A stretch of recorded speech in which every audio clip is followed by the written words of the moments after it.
everyone, I'm Barnaby and welcome back to the channel. If you're new here, please hit the subscribe button. Today I'm going to test out and review the 3 new Callaway Mavrik drivers, the Standard, the Max and the Sub-Zero. We're going to head down to Transview Golf in Bangkok and visit my fitter Tom. To keep things consistent for the review, we're going to be using Trackman to capture all the data, and I'm going to be using this yellow Pro V1 for all of my shots. Before we kick things off, first I'm going to tell you about all of the tech in each of these clubs. The most notable feature across all 3 of these drivers is the new AI-designed SS20 flash face. Improving on the work that was done with the Epic Flash, Callaway have really gone down the rabbit hole with AI. With the purchase of a new supercomputer, Callaway are now able to run thousands more simulations for each face. Basically, every club in the Mavrik range has a completely different face insert. They've used artificial intelligence to create dynamic thickness across the face. The idea behind this is each club will suit a specific type of golfer. The face is then optimized to target that specific golfer, which will help them retain higher ball speeds on off-centered strikes. Even though Callaway are pioneering this technology at the moment, it's likely that we'll see more and more drivers go this way in the future. Almost every other industry has been revolutionized by artificial intelligence, so there's no reason why golf won't be the next one. Because some of the face designs that the AI has created are so crazy, it's also led Callaway on the hunt for stronger materials. The face in some areas are so thin that with the traditional titanium, the face was cracking. This has led them to introduce a new material, the FS2S titanium. It's an extremely strong titanium material that allows them to have very thin face areas to give you optimal ball speeds. The next piece of tech that you see across all of the drivers in the line is the jailbreak technology. This is not the first time they've used it, and that's simply because it works. The jailbreak technology is 2 vertical bars inserted right behind the face. It's there to help with the stability of the club, especially when they're using such light materials now. Something needs to be in there to hold it all together. You'll notice on the Mavrik line, they also have the awesome looking triaxial carbon crown.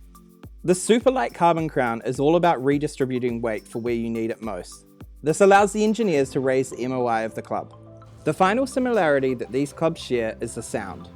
Now don't get me wrong, each club does sound a bit different. The thing they have in common is that Callaway has used the AI to create sound ribs in the driver. By using sound ribs, they can control the vibrations inside the club to improve the overall acoustics while only adding a minimal amount of mass.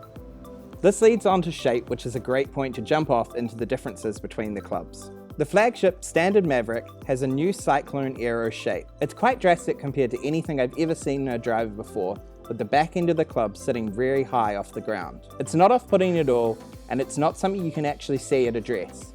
It's only really noticeable from a side-on angle. The idea behind the new shape is it will allow a maximum amount of airflow to try and create a higher club head speed. If you compare this to the Max and the Sub-Zero, you'll see how different they are. The Sub-Zero has a classic shape, much more flat and elongated, while the Max sits somewhere in between the two. The final difference is in the weighting system. The Standard Mavrik has no interchangeable weights at all. With this driver, it either will suit you or it won't. That's why there are 3 different models available, so you can be fit into the right one. The Max features 2 interchangeable weights, a 14 gram and a 2 gram. One is positioned on the sole and the heel, and one is at the rear. If you place the 14 gram weight in the rear port, you'll get max forgiveness, where if you flick it over and put it in the heel, you'll get maximum draw bias. The Sub-Zero also has 2 interchangeable weights, a 14 and a 2 gram as well. The difference being that it has one in the front near the face and one at the rear. This allows the fitter to be able to change the weights around to control the trajectory. If you're finding with the Sub-Zero that your spin is too low or your trajectory is wrong, the heavy weight can be positioned in the rear of the club. This will raise the spin on the head slightly and also give you a higher ball flight. Vice versa, if you want to bring the spin down even more and lower your trajectory, put the heavy weight in the front and you will get a nice low penetrating ball flight. Well, that does it for the tech for these clubs. Let's jump back over into the test and see how each one performed on Trackman.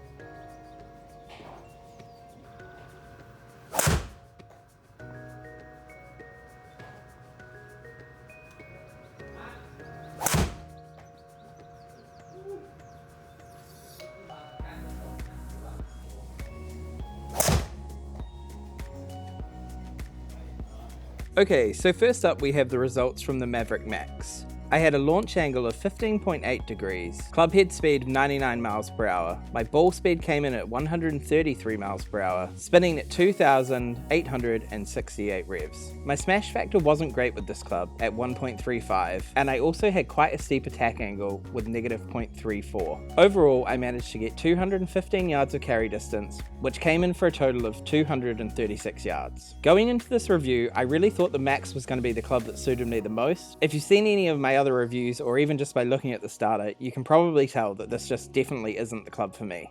Even though it's the most forgiving model in the range, it just didn't suit my swing very well, and I had a very hard time hitting it.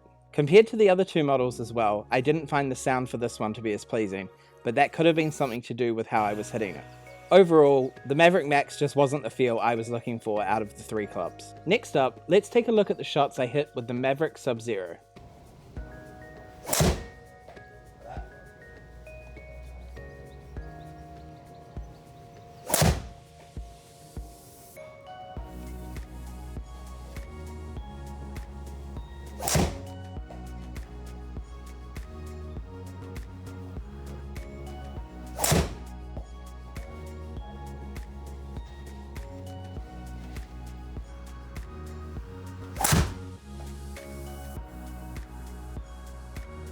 And so here we have the data for my test with the Sub-Zero. I had a launch angle of 15.6 degrees, which was slightly lower than what I got with the Max. This is to be expected with the Sub-Zero though. My club head speed was roughly the same at 100 miles per hour, and my ball speed came in at 138 miles per hour.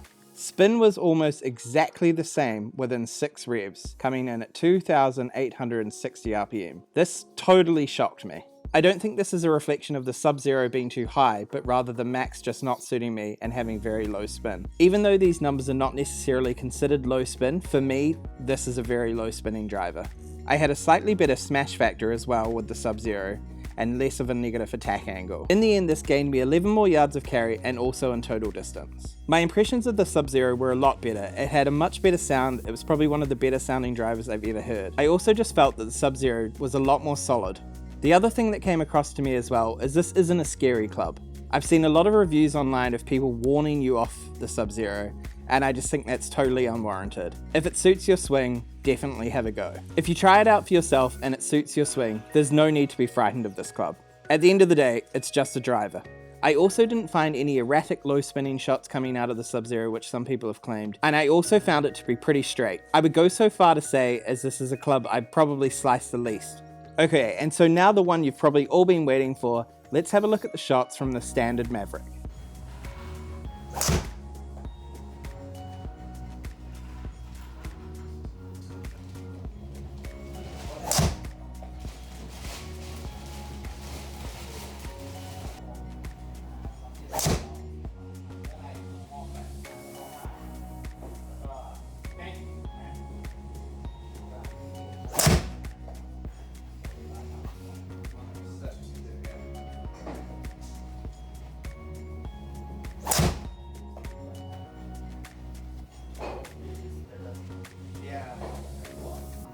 Okay, so here we have the data from the Mavrik Standard. My launch angle was 17.4 degrees, which was about 2 degrees higher than either the Max or the Sub-Zero. My club head speed also came in about 1.5 miles an hour faster at 101.5. My ball speed was 143 miles per hour, which was up by about 4.